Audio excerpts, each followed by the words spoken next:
Okay, everybody, this then is the story of Goldilocks and the Three Bears, and this is how it actually went down. Alright, so, once upon a time, there were three bears, as I'm sure you've heard before, and there's a father bear, and a mother bear, and a baby bear, yeah. He wasn't really a baby bear or anything, like he was old enough. He may have been like, a toddler bear, or perhaps an older bear in the preschool demographic, as we like to call it. And so, one day, there was porridge, and they were looking at it, and they were like, yeah, we don't like porridge all that much. Why are we eating porridge? And Goldilocks comes along, and she comes in the door and goes, oh, I'm lost and hungry, and I really like porridge, really a lot. And, oh, look, somebody left these 3 bowls of porridge here. And the bears, just look at her, right? And she's like, oh, they've been left all alone by themselves, and I wonder if the owners are nearby, and maybe I could eat some. And she starts eating, right? And, the bears are looking at her. And then she's, ignoring them. And then Father Bear finally says, little girl, we're standing right here. We're here at the table with you. And she's all like, oh, this porridge is too hot. And this porridge is too cold. And this porridge is probably just right. And the baby bear is like, what is going on? And Mother Bear is like, oh, don't be so hard on the little girl. It'll make her tough and stringy when we tear her apart and eat her, what with her intruding in our bear domain.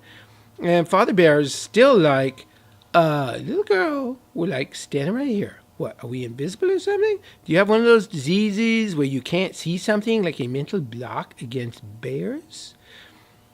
And then, she eats the porridge, and they don't know what to do. I mean, they probably want to eat her or something, or tear her apart. Bears really don't eat people very often, unless they're very, very annoyed by people. So listen, don't annoy bears. And if you happen across bears who happen to live in a split-level, 3-bedroom home, yeah, you probably don't want to be annoying them too much. And Goldilocks was not aware of this, and it never even occurred to her.